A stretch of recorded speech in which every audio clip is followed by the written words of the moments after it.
This channel does not promote any violent, harmful, or illegal activities. All content provided by this channel is meant for an educational purpose only. 24 ঘন্টা পার এখনো খোঁজ মেলেনি পরিচালক উৎসব মুখোপাধ্যায়। গতকাল ব্যাংকে যাওয়ার জন্য নিমতার বাড়ি থেকে বেরিয়েছিলেন, তারপর আর খোঁজ নেই। আনন্দপুর থানায় অভিযোগ দায়ের পরিবারের তরফে জানা গিয়েছে বাড়িতে নিজের ফোন রেখে বাবার ফোন নিয়ে বেরিয়েছিলেন উৎসব। দুপুরে স্ত্রীর সঙ্গে একবার কথা হয়, তারপর থেকে ফোন বন্ধ বলে জানিয়েছে পরিবার। পরিচালকের শেষ লোকেশন উল্টোডাঙ্গা রেল স্টেশন বলে পুলিশ সূত্রে খবর। লাস্ট কথা হয়েছে 2:22-এ। তো তখন বললো আমি টেলারে দাঁড়িয়ে আছি, টাকাটা তুলবো, চেকবুকটা নেব, বাড়ি চলে আসছি। ফাইন। এবারে খানিকটা সময় চলে যাওয়ার পর আমি যখন কল করছি দেখছি ফোনটা সুইচড অফ। এবার তখন আমি ভাবছি পুরোনো ফোনটা নিয়ে গেছে, হয়তো চার্জ চলে গেছে, চলে আসবে।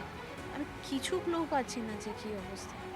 তারপরে আমি থানায় এসেছিলাম, সঙ্গে সঙ্গে জিডি করেন এবং সঙ্গে ওই মোবাইলটা ট্র্যাক করার চেষ্টা করেন, কিন্তু দেখেন ওটা লাস্ট অ্যাক্টিভ ছিল উল্টোডাঙ্গা স্টেশনের কাছাকাছি।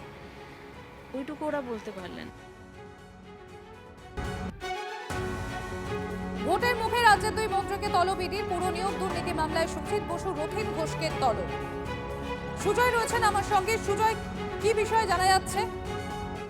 দেখো, পুরসভা নিয়োগ দুর্নীতি মামলায় ইডি তদন্ত শুরু করার পর এবার রাজ্যের মন্ত্রী, দমকল মন্ত্রী সুজিত বসু তথা বিধাননগরের তৃণমূল প্রার্থী সুজিত বসু তাকে তলব করেছে। আগামী 6 এপ্রিল সোমবার তাকে সিজিও কমপ্লেক্সে হাজির হতে বলা হয়েছে পুরসভা নিয়োগ দুর্নীতি মামলায় জিজ্ঞাসাবাদের মুখোমুখি হওয়ার জন্য।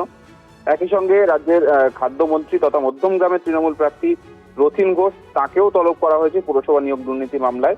আগামী 8 এপ্রিল তাকে সিজিও কমপ্লেক্সে তলব করা হয়েছে জিজ্ঞাসাবাদের জন্য। কিন্তু তৃণমূলের তরফ থেকে ইতিমধ্যে এই বিষয়টা নিয়ে প্রশ্ন তোলা হয়েছে যে ঠিক নির্বাচনের মুখেই কেন তাদেরকে তলব করা হয়েছে।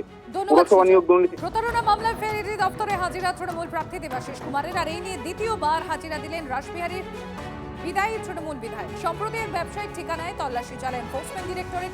সেখান থেকে একাধিক নথি উদ্ধার হয়। অভিযোগ, জমির নাম করে টাকা হাতাতেন ওই ব্যবসায়ী। সেই তদন্তেই উঠে আসে দেবাশিস কুমারের নাম। ভোটের আগে হেনস্থা করতেই কেন্দ্রীয় এজেন্সির তলব, অভিযোগ তৃণমূল কংগ্রেসের। কেউ আইনের ঊর্ধ্বে নয়, পাল্টা বিজেপি।